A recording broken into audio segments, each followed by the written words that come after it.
Hello student and welcome to LCS classes. तो आज बच्चों हम मैथ की एक्सरसाइज 5.6 का इंट्रो करेंगे। Derivative of function in parametric form. अगर हमें फंक्शंस पैरामेट्रिक फॉर्म में दिए हों तो उस केस में उनका डेरिवेटिव कैसे निकाला जाता है। पैरामेट्रिक फॉर्म्स क्या होती हैं? देखो अभी तक हमने जो क्वेश्चंस किए हैं उसमें y और x डायरेक्टली एक दूसरे पर डिपेंड करते थे, है ना। तो हम फंक्शन को ऐसे लिख सकते थे y में be a function of x और dy by dx की वजह से कैलकुलेट कर लेते थे। लेकिन जब फंक्शन पैरामेट्रिक फॉर्म में होते हैं तो उस केस में ये फंक्शन किसी तीसरी क्वांटिटी पे डिपेंड करते हैं। मतलब y का जो फंक्शन होगा वो भी किसी तीसरी क्वांटिटी पे डिपेंड कर रहा होगा और x का फंक्शन भी किसी तीसरी क्वांटिटी पे डिपेंड कर रहा होगा। और वो जो तीसरी क्वांटिटी उसको क्या बोलेंगे, हम पैरामीटर बोलेंगे। जैसे आप देख सकते हैं y का जो फंक्शन है वो t की फॉर्म में दिया हुआ है, मतलब t कोई अन्य पैरामीटर है। यहाँ पर वेरिएबल क्या है, t है। अगर आप t को चेंज करोगे तो y चेंज हो जाएगा। ऐसे ही x का फंक्शन भी किस पे डिपेंड कर रहा है, t पे डिपेंड कर रहा है। t को चेंज करोगे तो x का फंक्शन भी क्या हो जाएगा, चेंज हो जाएगा। तो हमें क्या निकालना है, हमें इसमें निकालना है dy by dx। x के साथ y कैसे चेंज हो रहा है। तो आप देखो यहाँ पर डायरेक्टली भले ही y x पे डिपेंड नहीं कर रहा है लेकिन इनडायरेक्टली y x एक दूसरे पे डिपेंडेंट है। तो ये कैसे डिपेंड कर रहा है, तो ध्यान से देखो x में चेंज कब होगा। मैं कहूँ x के साथ मुझे निकालना है y कितनी तेजी से चेंज हो रहा है। तो x में चेंज कब होगा, जब t को चेंज करोगे, क्योंकि t का फंक्शन है। और अगर आपने t को चेंज कर दिया तो x को चेंज कर दिया, और x के चेंज होने से जब t चेंज होगा तो यहाँ पर भी तो t चेंज होगा, है ना। जब t की वैल्यू चेंज हो रही है, यहाँ पे आप वैल्यू को t की वैल्यू अगर चेंज होती है तो इस t की वैल्यू तो चेंज होगी। आई बात समझ में। उसका मतलब क्या हो गया कि जब t चेंज होगा तो x चेंज होगा तो y भी चेंज होगा। यानी कि जब भी x चेंज होगा y भी चेंज होगा, क्योंकि दोनों के दोनों किस पे डिपेंड कर रहे हैं, t पे। तो t के चेंज होने से x और y दोनों ही चेंज हो रहे हैं। लेकिन हमें ये कैलकुलेट करना है कि x के साथ y कितनी तेजी से चेंज हो रहा है। तो इसका फॉर्मूला ड्राइव कर लेते हैं, ठीक है। तो मैं चेन रूल से लिख सकता हूं बाई चेन रूल। मान लो अगर मुझे dy by dt कैलकुलेट करना है तो मैं पहले कैसे कर सकता हूँ, dy का differentiation with respect to dx और dx का क्या करूंगा, फिर dt के साथ करूंगा।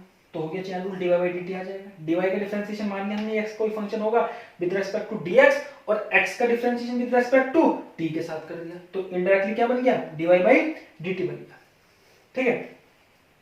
अब ध्यान से देखो, मुझे dy by dx कैलकुलेट करना है तो dx by dt डिवाइड में आ जाएगा। तो dy by dt upon dx by dt equal to dy by dx। तो ये आया है हमारा फॉर्मूला जो हमें यूज करना है।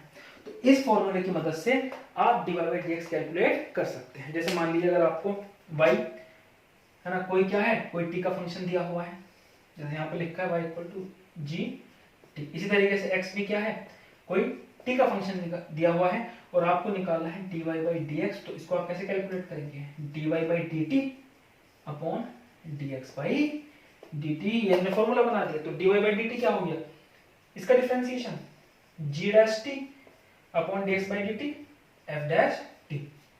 तो इस तरीके से पैरामेट्रिक, अगर पैरामेट्रिक फॉर्म में क्वेश्चन दिया हो तो ऐसे हम इससे डील करते हैं।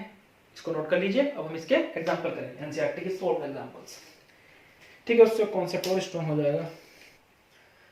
तो देखते हैं बच्चों एनसीईआरटी के एग्जांपल। पहले देखते हैं एग्जांपल नंबर 34।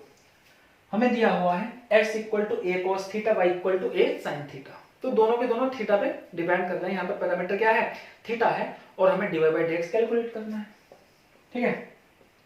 तो dy by dx की तरह भी हमने फॉर्मूला ड्राइव किया था, dy अपॉन d थीटा, और ये हो जाएगा dx upon d theta equal to, तो d अपॉन d थीटा, ठीक है। अभी मैं इसको पूरा डिटेल में कर रहा हूँ, पहला क्वेश्चन है, फिर इसमें एक दो स्टेप हम शॉर्ट मार के करेंगे क्वेश्चंस को। तो d upon D theta, y की वैल्यू पुट करेंगे, क्या है a sin theta, upon d upon D theta, x की वैल्यू पुट करेंगे, x क्या है a cos थीटा, ठीक। तो ये हो जाएगा, a तो कांस्टेंट हो गया, sin थीटा का कितना हो गया differentiation with respect to theta, cos theta, upon a cos theta का with respect to theta minus sin theta, ठीक है। तो a से कैंसिल आउट हो गया, ये हो गया माइनस tan थीटा। तो ये क्या आ गया, dy by dx आ गया, ठीक है। इस तरीके से देखते हैं क्वेश्चन एग्जांपल नंबर 35। अगेन इसमें भी क्या हो जाएगा, dy by dx equal to, तो d अपॉन dt, इसमें वेरिएबल क्या है, t दे रखा है, ठीक है। और y की वैल्यू पुट करेंगे या, ठीक है, y की वैल्यू क्या होगी 280, तो dy by D T upon dx by D T, और x की वैल्यू क्या होगी 80 स्क्वायर। तो ये हो गया 2 से t के रेस्पेक्ट में डिफरेंशिएशन करोगे तो 2a तो कांस्टेंट हो गया, और t का क्या, t की पावर n का फॉर्मूला, एक पावर आ जाएगी, पावर एक कम हो जाएगी, तो t की पावर कितनी हो जाएगी 0, तो t का डिफरेंशिएशन 1 आ गया, और ये हो जाएगा a, t स्क्वायर में एक पावर आ जाएगी, पावर एक कम हो जाएगी, a से एक खत्म, ये तो ये कितना आ गया 1/t या t इनवर्स, तो ये dy बाई dx आ गया। नोट करिए जल्दी इनको।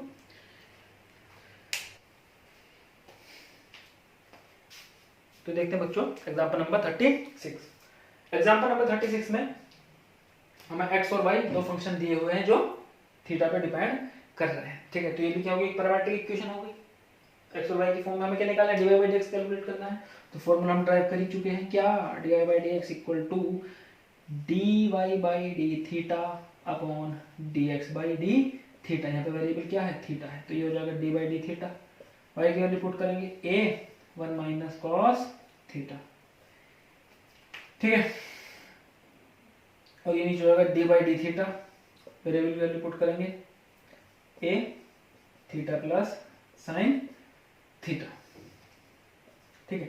तो ये तो कांस्टेंट है, कांस्टेंट की मल्टीप्लाई किसी अगर फंक्शन से होती है तो कांस्टेंट बाहर आ जाता है, और थीटा के रेस्पेक्ट में इसका डिफरेंशिएशन करेंगे तो 1 का डिफरेंशिएशन कितना हो जाएगा 0 माइनस कॉस थीटा का माइनस साइन थीटा, ठीक है, अपॉन ए बाहर आ जाएगा, थीटा का कितना हो जाएगा 1 प्लस साइन थीटा कितना कॉस थीटा, ठीक है, ए से कैंसिल आउट हो गया, तो ये आ जाएगा sine theta upon 1 plus cos theta, ये क्या आ गया dy बाई dx आ गया, ठीक है। अभी देखो इसके बाद नेक्स्ट क्वेश्चन देखते हैं, question number example 37। Example number 37 हमारा दे रखा है x to the power 2/3 y to the power 2/3 equal to a to the power 2/3।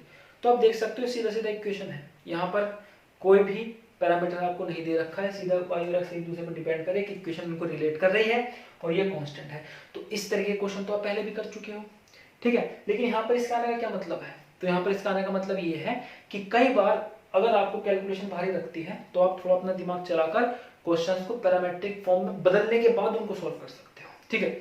जैसे अगर मैं यहाँ पर x और y की कुछ वैल्यू लेट कर लेता हूँ, तो मैंने मान लिया x equal to a sine cube theta और y equal to a cos cube theta, ठीक है। तो इस तरह के क्वेश्चन जब आप प्रैक्टिस कर लोगे तो आसानी से कर पाओगे, ठीक। अभी देखो x टू दी, अगर मैं इसकी वैल्यू निकालूं x to the power 2/3 y to the power 2/3, ध्यान से देखना, तो x क्या है a साइन क्यूब थीटा इसकी पावर 2/3 प्लस y क्या है a cos क्यूब थीटा इसकी पावर 2/3, पावर अप्लाई होगी तो a की पावर 2/3। देखो इसलिए क्या हमने पावर 3 से 3 कट जाएगा, ये साइन स्क्वायर की फॉर्म आ जाएगी, ये 3 से 3 कटने पर cos स्क्वायर की फॉर्म आ जाएगी, और जब आप a की पावर 2/3 दोनों से कॉमन लोगे तो ये 1 बच जाएगा, तो यही वाली इक्वेशन आ जाएगी। आई बात समझ में? तो आपको थोड़ा समझना पड़ेगा क्वेश्चन, जब आप अच्छे से प्रैक्टिस कर लोगे इस तरीके की तो आप आसानी से पैरामेट्रिक फॉर्म में बनाकर उनको सॉल्व कर पाओगे। तो a की पावर 2/3 और ये साइन 3 से 3 खत्म, तो sine square theta plus a की power 2/3 cos square theta, a की पावर 2/3 कॉमन ले लेंगे, sine square theta plus cos square theta, sine square theta plus cos square theta क्या हो गया 1 हो गया, तो ये आ गया आपके a की पावर 2/3 x की पावर 2/3 प्लस y की पावर 2/3। तो अगर x को मैं a की पावर sin क्यूब थीटा मानता हूँ, y को मैं a की पावर cos क्यूब थीटा मानता हूँ, और मैं अगर ये फंक्शन फाइंड करता हूँ तो इसकी वैल्यू क्या आती है a की पावर 2/3 आती है। आई बात समझ में? तो x की पावर 2/3 y की पावर 2/3 इक्वल टू a की पावर 2/3, इसका मतलब क्या हो गया, ये दोनों इक्वेशन इस इक्वेशन की क्या कहलाएंगी पैरामेट्रिक इक्वेशन।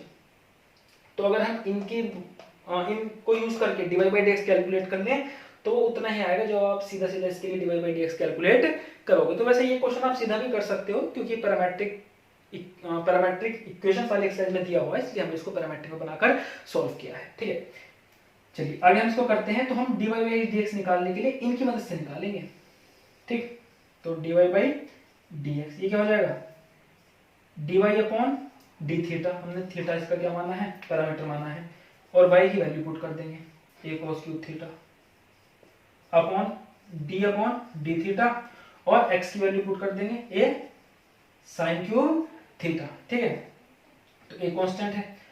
अब cos cube theta with respect to theta differentiate करना है तो क्या लगेगा, चेन रूल है, क्योंकि थीटा पे पहले cos फंक्शन अप्लाई है, फिर उस पर क्यूबिक फंक्शन अप्लाई है। तो पहले cos क्यूब थीटा का differentiate with respect to cos theta करेंगे, फिर cos थीटा का विद रिस्पेक्ट टू थीटा करेंगे, ठीक है। तो ये हो जाएगा, पावर आगे आ जाएगी और cos एक पावर कम हो जाएगा cos स्क्वायर थीटा, और cos थीटा जब करेंगे तो माइनस sin थीटा, ठीक।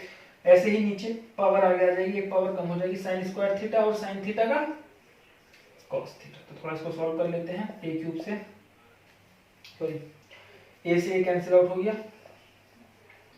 a से a कैंसिल आउट हो गया, 3 से 3 कैंसिल आउट हो गया, ठीक है। cos थीटा से एक पावर खत्म, sin स्क्वायर से एक पावर ये खत्म, तो ये आ जाएगा minus cos theta upon sin theta. मैं इसको लिख सकता हूँ cot थीटा। लेकिन अभी आंसर नहीं हुआ, क्यों? क्योंकि क्वेश्चन में हमें थीटा दिया नहीं, तो हमने अपनी तरफ से सॉल्व करने, कैलकुलेशन को आसान करने के लिए पैरामेट्रिक फॉर्म बनाई थी। हमें आंसर a की या xy की फॉर्म में ही देना पड़ेगा, तो हम वैल्यू कैलकुलेट कर सकते हैं। मुझे cot थीटा की वैल्यू चाहिए, तो अगर आप देखो यहाँ पर मैं इससे इसको डिवाइड कर दूं, ठीक है। अगर मैं y बाई एक्स कैलकुलेट करूं, y by x, y upon x, तो y क्या है a cos क्यूब थीटा और x क्या है a sin क्यूब थीटा। ये खत्म हो जाएगा, दोनों तरफ क्या ले लो, क्यूब रूट ले लो, तो ये क्या आ जाएगा y अपॉन एक्स टू दोनों तरफ पावर क्या ले लो 1/3, और इधर आ जाएगा ये cot ना, cot थीटा का क्या था ये cos theta sin theta, cot theta का फिर ये क्यूब बनेगा, क्योंकि दोनों ऊपर क्या है cos क्यूब थीटा, नीचे क्या है sin क्यूब थीटा। तो cot क्यूब थीटा और पावर क्या अप्लाई होगी 1/3, तो पावर खत्म, तो cot थीटा की वैल्यू क्या आएगी y upon x to the power 1/3, वो आप यहाँ पुट करेंगे।